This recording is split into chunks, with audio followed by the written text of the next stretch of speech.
Estamos seguindo a vida de Davi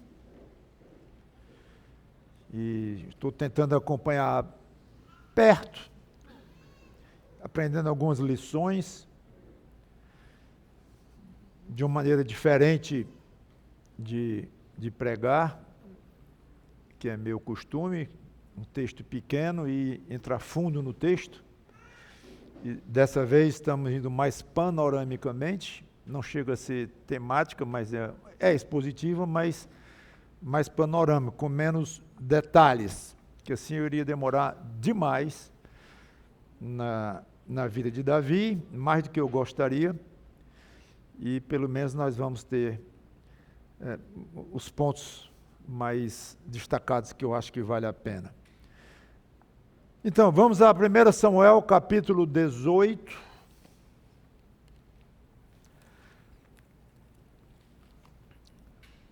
Lembre-se que eu pulei algumas passagens, porque na pregação passada, ou atrasada, eu verifiquei mais o aspecto da amizade de Saul e Jonatas.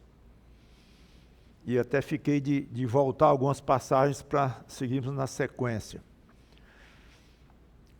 Então, aqui, segundo 1 Samuel, capítulo 18,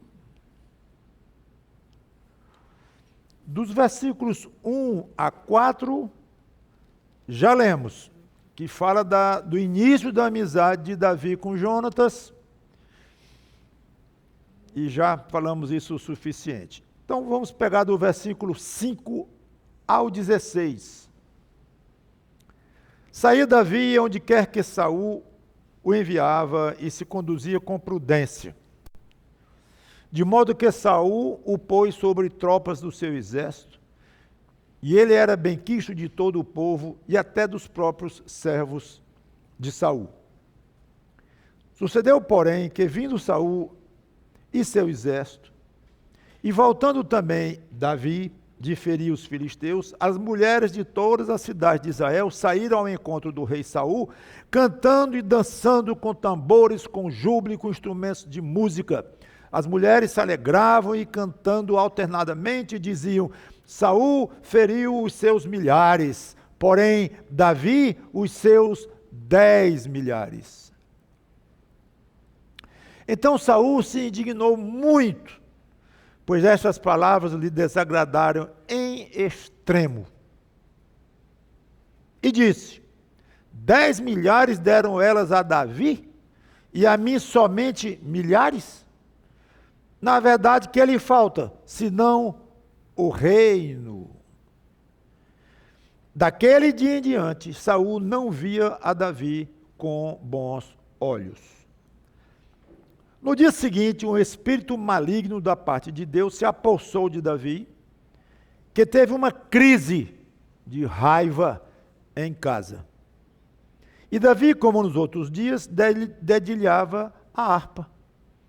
Saul, porém, trazia na mão uma lança, que arranjou, dizendo: encravarei a Davi na parede.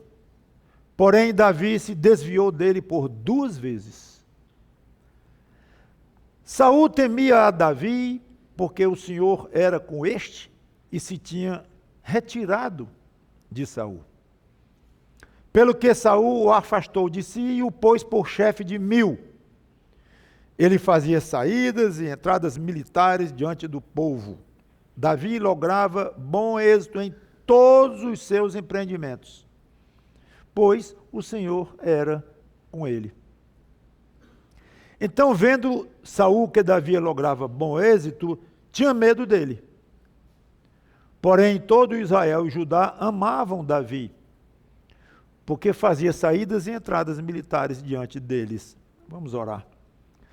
Obrigado, Senhor Deus, por este trecho da Tua palavra, e os que ainda vamos ler, que Teu Espírito nos ajude a entender, crendo como de fato fazemos, nós que somos crentes em Jesus Cristo, que aqui está a Tua própria palavra revelada, então que ela tenha efeito em nossos corações, que Teu Espírito nos ajude a colocar em prática as lições daqui, além de aprender a própria história, fantástica história bíblica. Em nome do Senhor Jesus Cristo, te pedimos e agradecemos. Amém. Então, nós podemos ver uma ênfase de que, e virão outras vezes que vamos ver isso, que todo mundo gostava de Davi. O autor não cessa de dizer isso em várias oportunidades. Jonatas gostou de Davi imensamente, já falamos do nível, da profundidade daquela amizade.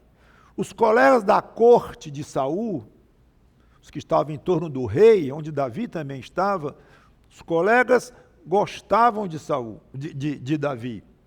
E agora vimos as mulheres louvando, cantando. Quando Saul entrou de uma batalha, Saul ia para a batalha, Davi ia para outras, certamente alguns eles iam juntos. Seja como for, o que a Bíblia registra é que, vindo Saul de uma delas, as mulheres exaltaram os dois. Milhares para Saul e dezenas de milhares para Davi. Antes de continuar nesse aspecto aqui de que aconteceu com Saul, lembro que eu estou bem atento para oportunidades de mostrar que Davi é ou foi tipo de Cristo. Já falei umas 2 vezes, já falei em 2 casos diferentes. Não há uma lista oficial.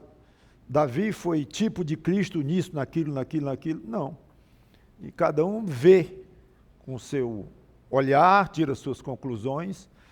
Eu tenho as minhas. E aqui eu notei um aspecto de Davi como tipo de Cristo, amável, de personalidade que atraía. Alguma coisa fazia Davi ser muito querido por todo tipo de gente. Algo nele atraía o conjunto da pessoa dele. Jesus Cristo, lá em Lucas 4:22, eu posso ir só, porque isso aqui é só a margem do que eu vou dizer, só um detalhe, mas Lucas 4:22, nós lemos: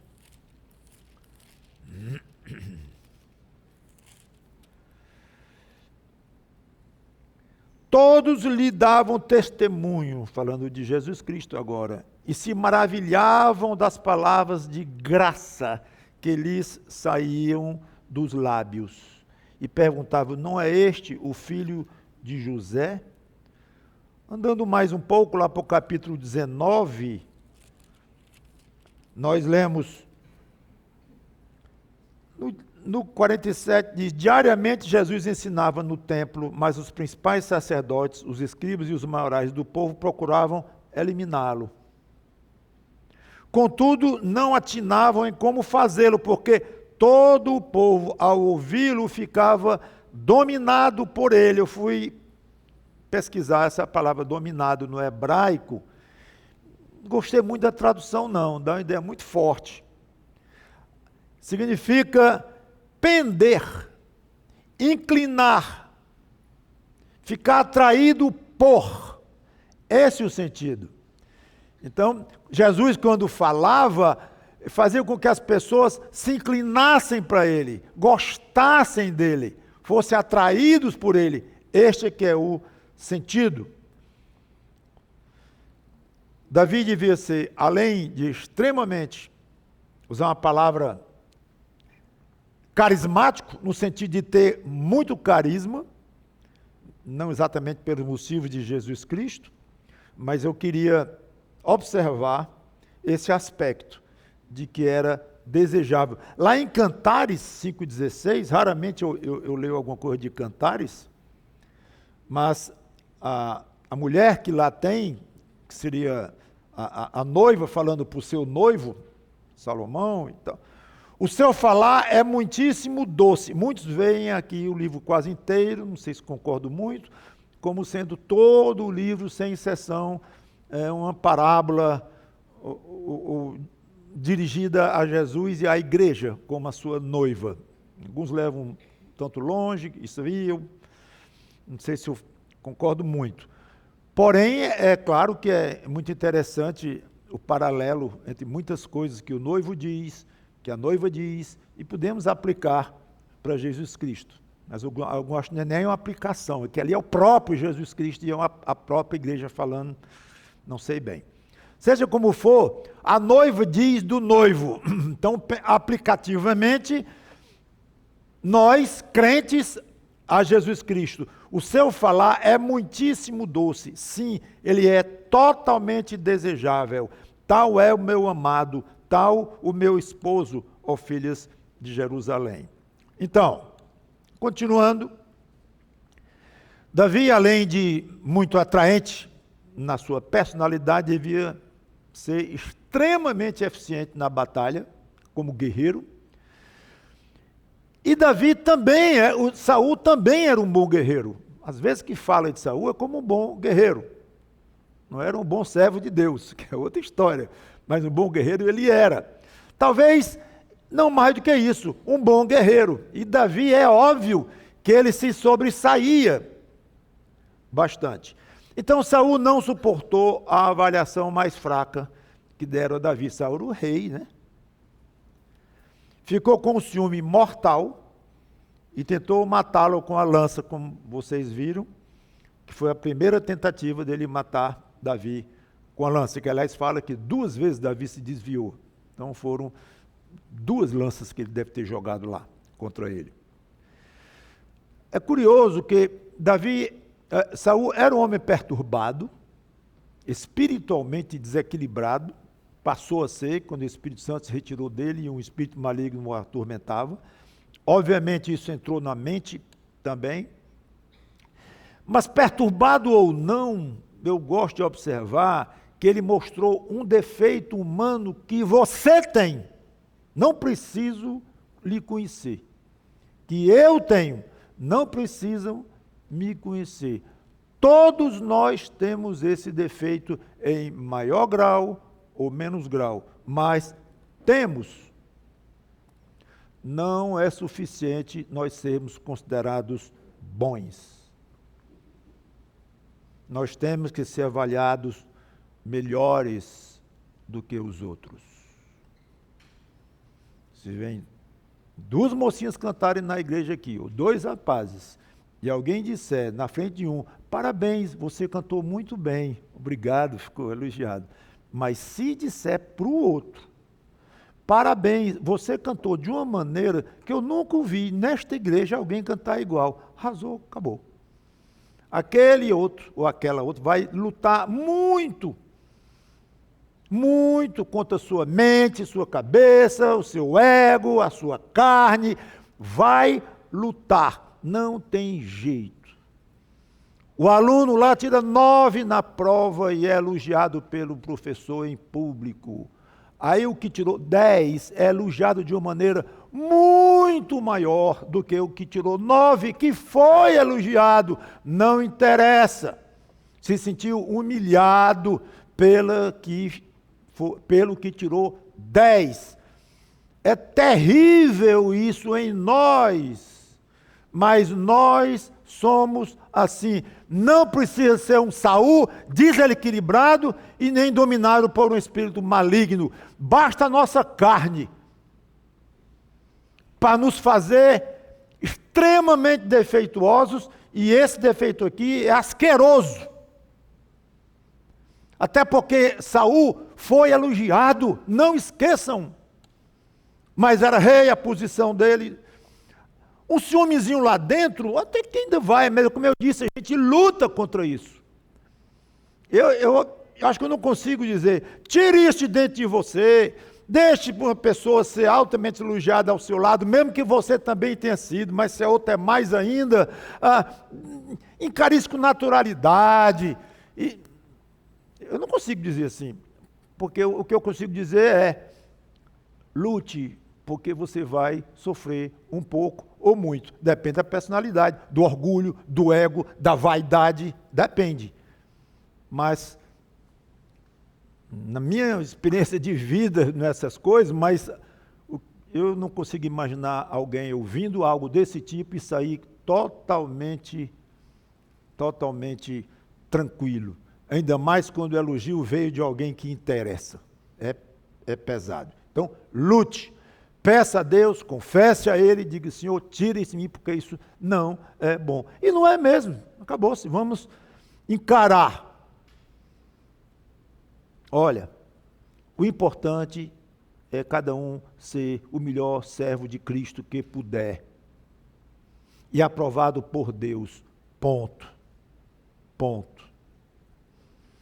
João e Pedro tiveram lá uma situação com Jesus Cristo, depois da ressurreição dele. Eu não vou entrar em detalhe aqui, mas arranhou. O Senhor Jesus Cristo não gostou. Ei, João, o que tu tem a ver com isso? João quis entrar ali. Como é que está? Pedro, o que tu acabaste de dizer para Pedro? Como é isso mesmo? Para! Curiosíssimo aquilo ali. Pois pare você, pare eu, e deixemos os outros serem elogiados conforme eles merecem. Versículos 12 e 15, além do ódio e do ciúme que Saul passou a ter de uma maneira fortíssima contra Davi, é curioso isso, versículo 12. Agora vamos voltar para 1 Samuel 18. No versículo 12,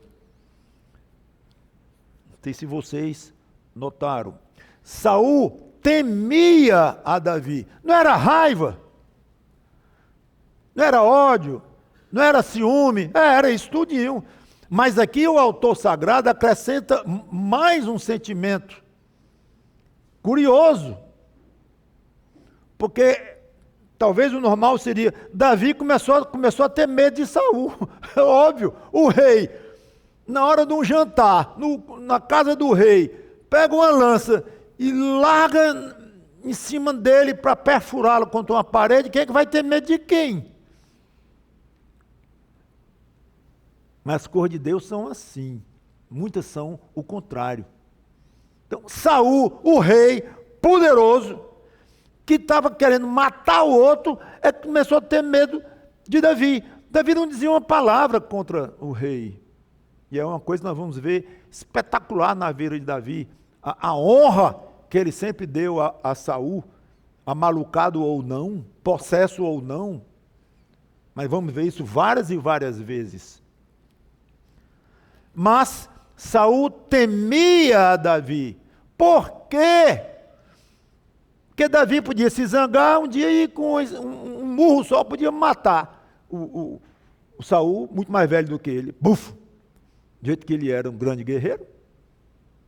Não tem nada a ver com isso.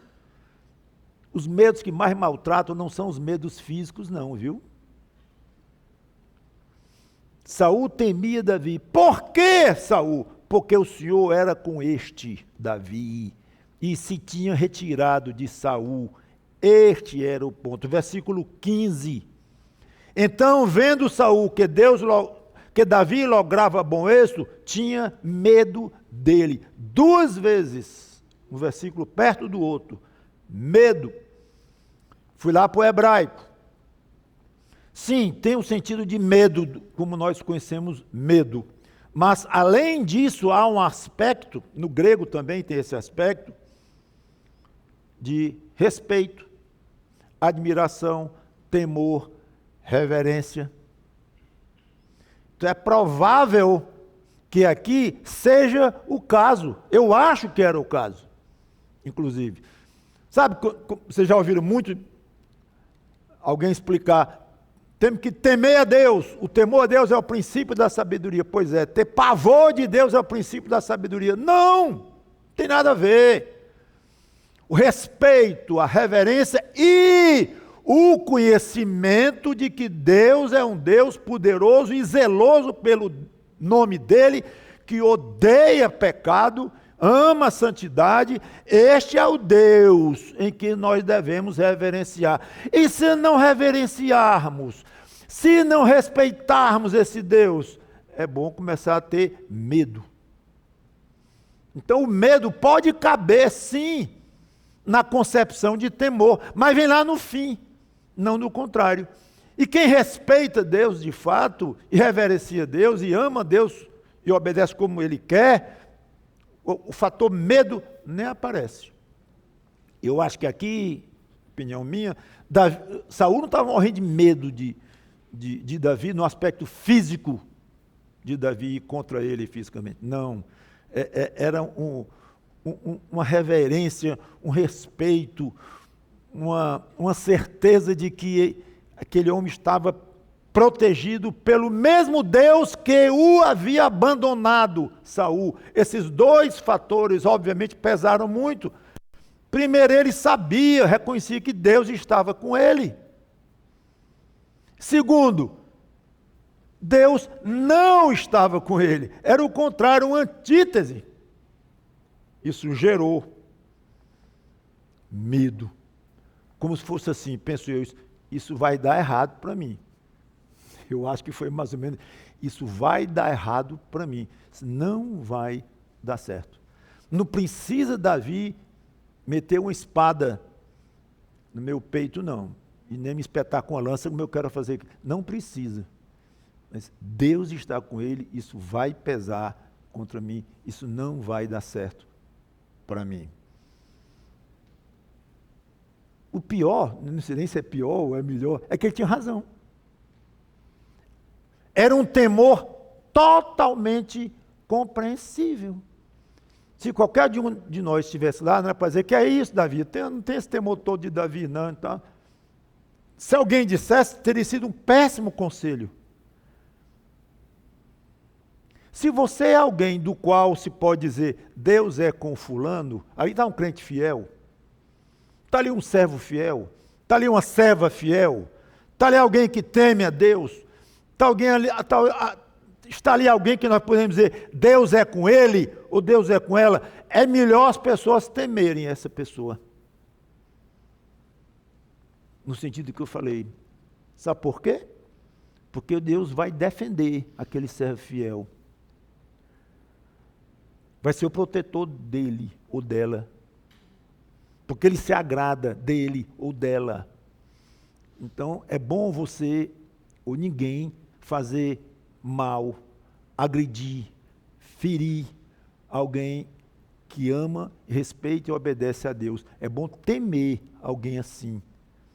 Não pela própria pessoa em si, mas pelo Deus que está por trás daquela pessoa e dizer, eu vou protegê-lo. Exatamente o que aconteceu aqui. Davi não tinha nada em si, nada. E se ele era bonito, ou ele lutava muito bem, e era corajoso, e era forte e tudo mais, ok.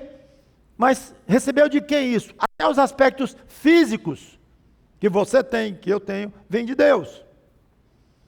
E no caso de Davi, mais do que isso, o fato de ter sido ungido por Deus através de Samuel para ser rei de Israel, e o fato de ser protegidíssimo por Deus, e o fato de ter recebido uma personalidade que atraía as pessoas, Deus, abundantemente na vida de Davi. Então, quando você lê a vida de Davi, não vai ficar com inveja de Davi, que coisa, que maravilha. Vá atrás de Deus. Davi aprendeu a ser apaixonado por Deus. Absolutamente. Se apaixone por Deus. Ame cada vez mais o Senhor Jesus Cristo. Ele vai fazer coisas com você espetaculares. Só maravilhas. Não. Maravilhas, se nós considerarmos maravilha como uma obra de Deus, ou agradável ou não, podemos até dizer maravilhas. Mas deixa eu mudar a palavra. Só coisas super agradáveis. Não, Davi sofreu. Aí começou, né? Você queria alguém atirando uma lança em você de repente? Começou aqui. E vai sofrer esse Davizinho aqui. Vai sofrer. Ele vai ser rei, como vocês sabem, vai sofrer do reinado dele. Vai ter falhas enormes. E era um homem querido de Deus. Isso não garante que não vai haver sofrimento, não vai haver falhas das quais ele próprio, Davi, será culpado. Mas era um homem protegido por Deus, muito amado de Deus e que amava muito a Deus. E Saul entendeu, esse homem aqui é um perigo para mim, muito mais no sentido físico. E o que estava por trás mesmo de Saul, do pânico dele, era Davi reinar no lugar dele. Esse era o pânico. E se encerrar a dinastia de Saul, que começou com ele mesmo, né? E como eu já disse, deveria ser sucedida por Jonatas, filho mais velho dele. Deveria ser o próximo rei. Então, o sonho de um rei é ser seguido pelo filho ou pela filha, pela sucessão. Interromper um reinado é algo impensável para um rei, especialmente naquela época. Hoje os reis são mais diferentes, são outros aspectos mais políticos, mas na época você interromper a linhagem de um rei era algo extremamente grave. E para Saul era impensável encarar assim. Versículo 16. O contraste. Porém, todo Israel e Judá amavam Davi, porque fazia saídas e entradas militares diante deles. Mais uma ênfase do autor quanto ao fato de que o povo o amava. E nós vemos então o contraste que brilha nos nossos olhos. Só encontramos um até aqui que odiava Davi. O rei Saul. E todo mundo gostava de Saul, de Davi. É impressionante. 17 a 19, versículos, aqui em 1 Samuel 18. Disse Saul a Davi: eis aqui Merabe, minha filha mais velha, que te darei por mulher. Sê-me somente filho valente, e guerreia as guerras do Senhor. Porque Saul dizia consigo: não seja contra ele a minha mão, e sim a dos filisteus. Respondeu Davi a Saul: quem sou eu? E qual é a minha vida e a família de meu pai Israel para vir a ser eu, genro do rei? Sucedeu, porém, que ao tempo em que Merabe, filho de Saul, devia ser dada a Davi, foi dada por mulher a Adriel, o Meolatita. Não sabemos se Saul aqui quis cumprir a promessa que ele tinha feito. Lembra?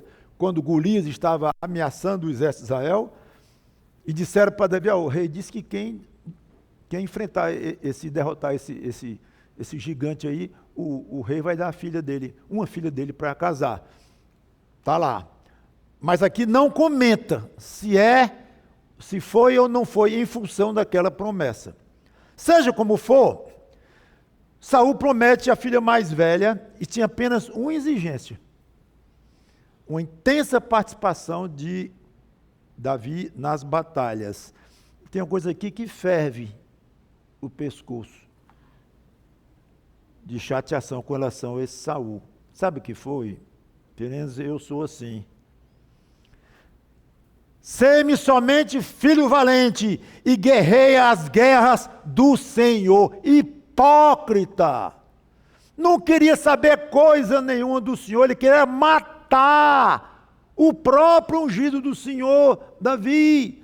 Tudo bem, ele podia não saber que Davi tinha sido ungido daquela forma que foi tudo, mas ele sabia que Davi ia ser rei em Israel. De alguma maneira ou de outra, estava ficando cada vez mais evidente. Lembra que ele disse: para mim só deram milhares, para Davi deram dezenas de milhares, só falta o reino. Estava bem na proa de Saul, que Davi ia ser o rei de Israel. E ele queria que Davi morresse, porque Davi dizia consigo: não seja contra ele a minha mão, e sim a mão dos filisteus. Eu vou te dar a minha mulher, não precisa dar nenhum dote, de lá para cá, só quero uma coisa, que tu guerreie muito. Quanto mais guerra, mais risco desse miserável morrer.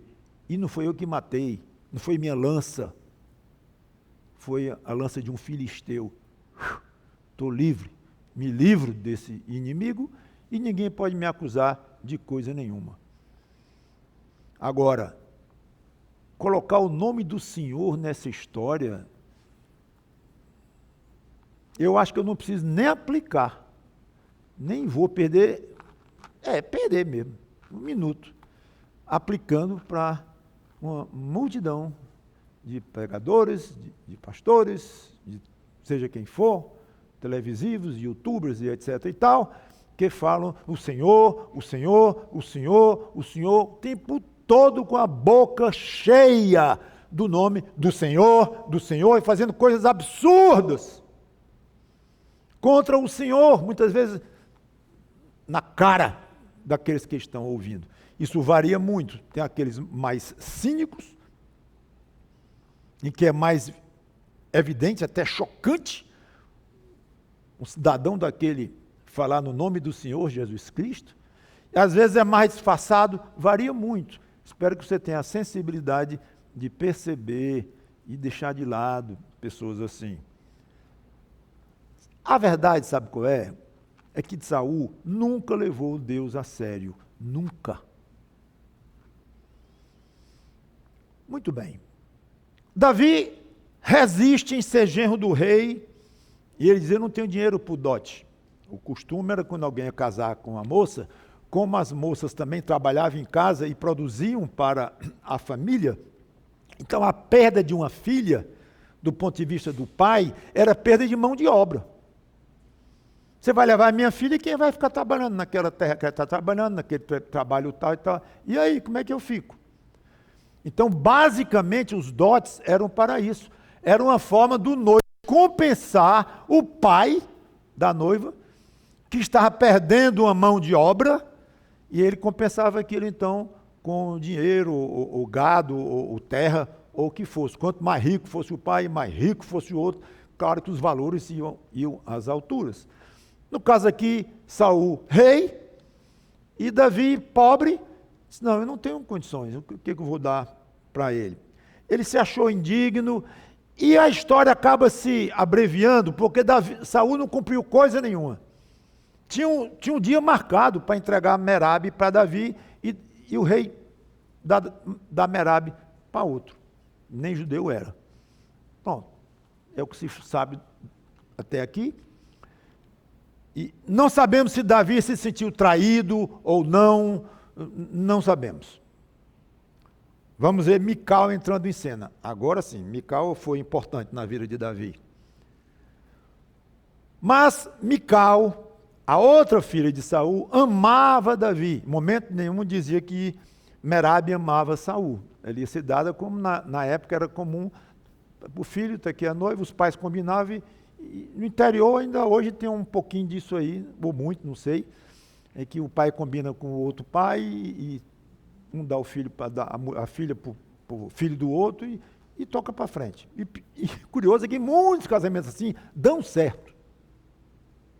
E outros casamentos namoraram anos, não dão certo. Não me peça explicação, uma teologia disso, não tenho. Okay? Isso aí é uma coisa muito curiosa que deixa o que pensar. Mas namoro era algo desconhecido na Bíblia. Completamente desconhecido. O que nós conhecemos como namoro. O noivado ainda tinha, mas de uma maneira muito forte, aí, que é um outro assunto. Seja como for, não fala do sentimento de Merabe por Davi. Mas Mical apaixonou-se por Davi. Para variar. Todo mundo gostava dele. Contaram a Saul, e isso lhe agradou. Disse Saul, eu lhe a darei, para que ela lhe sirva de laço. Não é possível, de novo. E para que a mão dos filisteus venha a ser contra ele, de novo.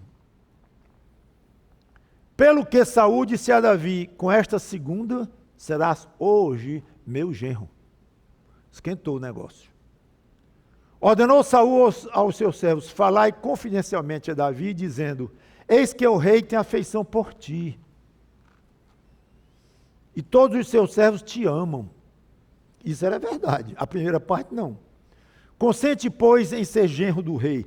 Aliás, parênteses, eu disse a primeira parte não, que Saul não gostava de Davi. Saul era enlouquecido, ele ia e voltava. Vocês vão ver quando ele estava perseguindo Davi, quando ele se encontrava com Davi em alguma perseguição e tudo, ele dizia, meu filho Davi, chorava, querendo abraçar Davi, e tudo. Aquilo podia ser sincero. Havia algo nele que gostava de Davi, algo, mas era um algo menor, secundário. Realmente o mais importante era o desequilíbrio dele causado pela ausência do Espírito Santo. Deus se retirou dele. Mas estou dizendo isso para você não se admirar, se é que não já se admirou, quando viu alguma demonstração de sentimento de Saul, positivo com relação a Davi. Tinha mínimo, mas... E isso é comum entre pessoas desequilibradas. Vocês sabem disso. Muito bem. Serás hoje meu genro.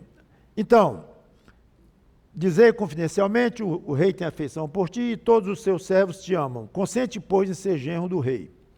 Então, começou a vir recado para lá e recado para cá. Recado do rei para Davi e de Davi para o rei, através dos servos de Saul, do rei, né? Então, os servos de Saul falaram essas coisas para Davi, o qual respondeu: parece-vos coisa de somenos ser genro do rei, sendo eu homem pobre e de humilde condição? Reação parecida com a que ele teve com Merabe. Os servos de Saul voltaram para Saul. Foi um vai e vem grande aqui. Lhe referiram isto, dizendo: tais foram as palavras que falou Davi. Então disse Saul: assim direis a Davi. Curioso isso. O rei não deseja dote nenhum, olha, mas sem prepúcios de filisteus, para que tomes vingança dos inimigos do rei. Aí o autor sagrado entrega a Saul, né? Porque Saul tentava fazer cair a Davi pelas mãos dos filisteus. Tendo os servos de Saul referido essas palavras a Davi, agradou-se este de que viesse a ser genro do rei. Antes de vencido o prazo, dispôs-se Davi e partiu com seus homens e feriram dentre os filisteus 100 homens, né? 200. É porque Davi não sabia contar. Sabia. 200 homens. Trouxe os seus prepúcios e os entregou todos ao rei para que ele fosse genro. Então Saul lhe deu por mulher sua filha Mical. Pronto. Davi casa. Davi agora é um homem casado. E vai iniciar a fileira de mulheres de Davi, que é outro grave problema na vida dele. Mas deixa acontecer. Viu Saul, reconheceu que o Senhor era com Davi. De novo, mais uma vez lembrando. E Mical, filha de Saul, o amava. Então Saul temeu ainda mais a Davi. E continuamente foi seu inimigo. Para o leitor nem pensar em dizer, a coisa está melhorando para Davi, vão se entender. Não, era inimigo pesado. Vamos ver nos Salmos daqui a pouco. E tantas vezes Davi fala, meus inimigos, já notaram isso? Pois está aqui um. Começando logo, o número 1, Saul.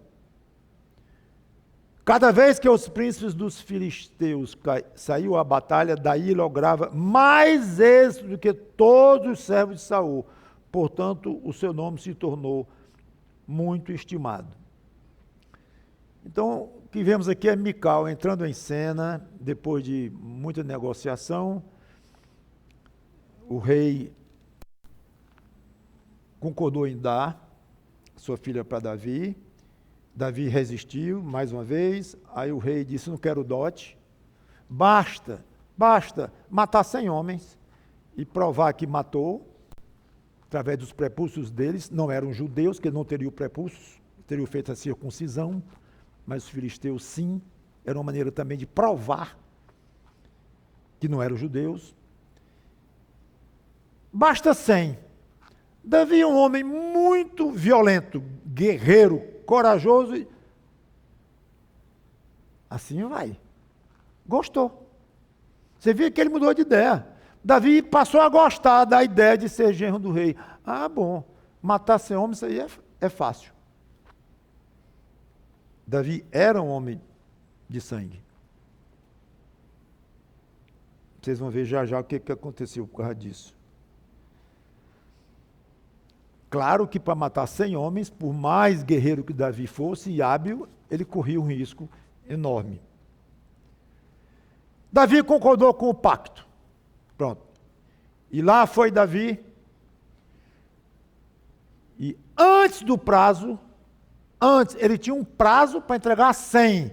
Antes do prazo ele entregou 200. Extrapolou nos 2 pontos. Com o dobro. E não precisava tantas mortes. Foi gratuito. Vocês vão ver lá na frente, quando Davi começou a ter um sonho dourado de construir o templo. Vocês vão ver isso. Deus quiser, no momento certo. Deus, não, Davi. Você não vai construir o meu templo. Deve ter doído em Davi aquilo. Senhor, por quê? Não é que ele pergunta por quê na Bíblia. Deus vai logo dizendo. Você é um homem de sangue. Você lutou muitas guerras e não vai construir meu templo, não. Eu vou dar para o seu filho, Salomão, que vai ter um reino de paz. Curioso. Nesse aspecto, Davi não foi um tipo de Cristo. Vírgula, pelo menos no ministério terreno de Cristo, que não tocou em ninguém, brigou com Pedro, que cortou a orelha de Malco, tudo aquilo, não queria nada com violência, com guerra, nada. Foi um dos pontos do ministério nesta terra de Jesus Cristo. Morreu, mataram, ressuscitou, esteve aqui 40 dias, voltou para o céu, reassumiu todo o poder e a glória. Tem ódio desse negócio de guerra e batalha. É chamado Senhor dos Exércitos. E Jesus Cristo vem para matar muita gente quando vier a esta terra aqui. Homem de guerra, sim, lutando por tudo que é de Deus e dele próprio. Então, neste ponto, Davi, sim, foi um tipo de Cristo no sentido de ser altamente guerreiro. No detalhe de matar mais do que é necessário, obviamente que não. Cristo jamais faria assim. Então aqui há um misto, um pouquinho confuso, esse aspecto aqui da tipologia de Davi com relação a Jesus Cristo. Então Davi casa-se com Mical. Versículo 28, já estou perto de encerrar. Já li também, ele já reconheceu que o Senhor era com Davi. Então, o desequilíbrio de Davi fazia aumentar, e o medo crescia ainda. Agora nós vamos para 1 Samuel 19, nesse último trecho eu encerro, e eu vou pular para o versículo 8. Por quê? Porque nós já vimos o versículo de 1 a 7 na pregação passada de Davi com Jonatas. Então, o que nós vimos lá de 1 a 7 é que Saul voltou a falar em matar Davi, Jonatas avisou Davi, mas intercede junto ao pai, Saul, que deixou Davi quieto por algum tempo. Agora, começa a história de novo. Tornou a haver guerra, e quando Davi pelejou contra os filisteus e o feriu com grande derrota, toda vez que fala em Davi na guerra, é para elogiar. Toda vez. E fugiram diante dele, o espírito maligno da parte do Senhor tornou sobre Saul. Estava este assentado em sua casa e tinha na mão a sua lança, enquanto Davi dedilhava o seu instrumento músico. Procurou Saul encravar Davi na parede, porém ele se desviou do seu golpe, indo a lança ferir a parede, então fugiu Davi e escapou. Porém, Saul, naquela mesma noite, mandou os mensageiros à casa de Davi, agora casado, né? Para que o vigiassem, para ele o matar pela manhã. Observe, não era para os soldados matarem Davi, era o rei matar Davi. Vão lá, cerquem a casa e de manhã tragam ele para cá. Por que esperou de manhã? Não, a Bíblia não diz, talvez para não matar Davi dentro de casa. Devia ter um significado muito forte, ainda mais ao lado da filha do rei. A Bíblia não explica. O plano do rei foi esse. Cerquem a casa de Davi até de manhã. Imagina que, também não diz, quando ele sair de casa, o dia dele, peguem Davi, tragam para mim, que agora eu vou matá-lo. Porém, Saul, naquela mesma noite, mandou mensageiros à casa de Davi. Já coloquei isso aqui.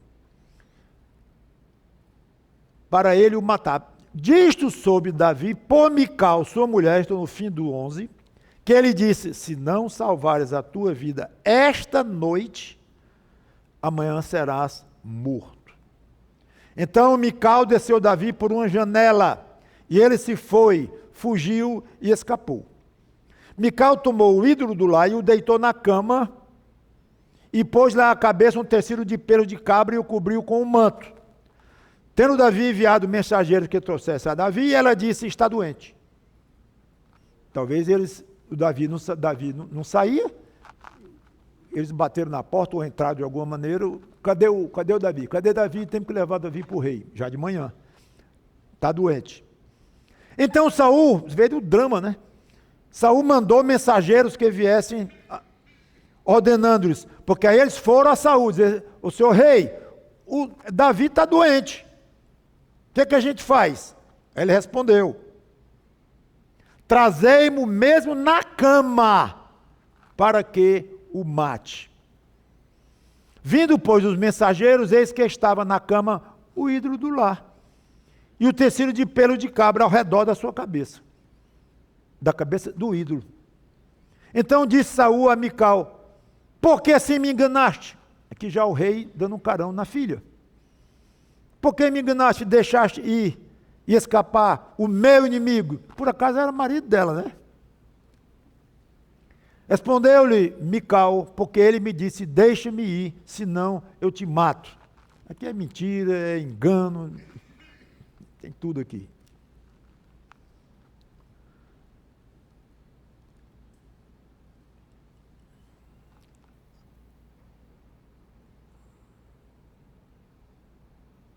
Davi começa a ser agora um fugitivo, para valer. Quero comentar aqui a questão desse ídolo do lar. Então, Mical era idólatra? Pode ser. Pode. Não tão obrigatoriamente, porque ídolo do lar, conforme dizem os especialistas, era um busto, em que tinha a cabeça e o tronco representando um ser humano, e que era motivo de muita superstição na época, que quem tratasse bem aquela peça ia ser bem tratado e tudo. Não obrigatoriamente uma adoração explícita. Mas também não sabemos o limite, e claro, mesmo que seja só isso, não tem nada de só, é um absurdo, né? Então, era um costume mesmo muito ruim desta moça, e certamente de grande parte de Israel. Então, alguém pode perguntar, como é que Davi foge da janela se a casa estava cercada por soldados de Saul? Com ordem expressa do rei para vigiá-lo. Porque Davi estava sendo vigiado pelo próprio Deus. Única resposta, eu não sei. Como é que pode?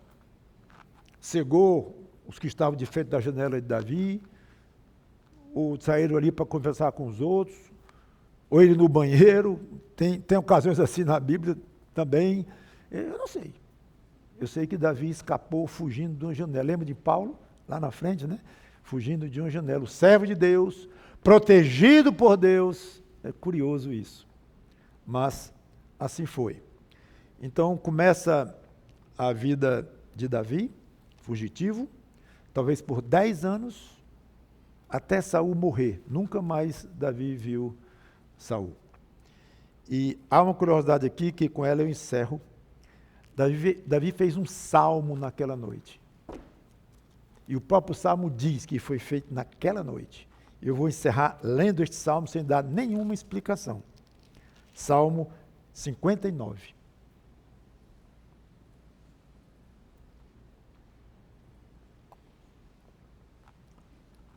Ao mestre de canto, segundo a melodia, não destruas. Hino de Davi, quando Saul mandou que eles sitiassem a casa para o matar.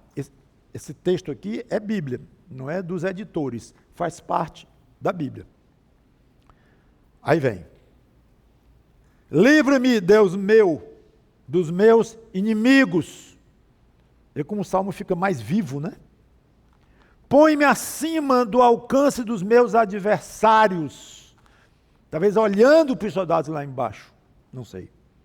Livra-me dos que praticam a iniquidade e salve-me dos homens sanguinários, pois que armam ciladas a minha alma. Contra mim se reúnem os fortes, sem transgressão minha, ó Senhor, ou pecado meu. Sem culpa minha, eles se apressam e investem. Desperta, venha ao meu encontro e vê. Tu, Senhor Deus dos exércitos, és o Deus de Israel, desperta, pois, e vem de encontro a todas as nações. Aí, como poeta, inspirado pelo Espírito Santo, ele generaliza e abre muito aqui o foco. De encontro a todas as nações, não te compadeças de nenhum dos que traiçoeiramente praticam a iniquidade. Ao anoitecer, uivam como cães à volta da cidade. Parece que novamente ele dá um toque aqui. Ficou de noite, já era de noite, e eles arrodeando lá. Alardeiam de boca em seus lábios a espadas, pois dizem eles, quem há que nos escute? Mas tu, Senhor, te rirás deles, zombarás de todas as nações. Abriu novamente. Em ti, força minha, esperarei pelo Deus, pois Deus é meu alto refúgio. Meu Deus virá ao encontro com a sua benignidade. Deus me fará ver o meu desejo sobre os meus inimigos. Não os mates, para que o meu povo não se esqueça. Dispersa-os pelo teu poder e abate-os. Esse abater aqui no hebraico significa que eles se diminuam. A ideia era dispersá-los, em vez de matá-los, para que o povo visse o fim deles.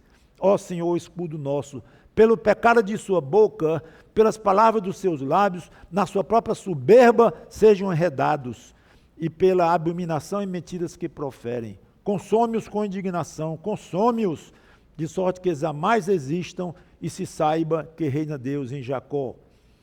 Tem um pouquinho de salmo imprecatório aqui.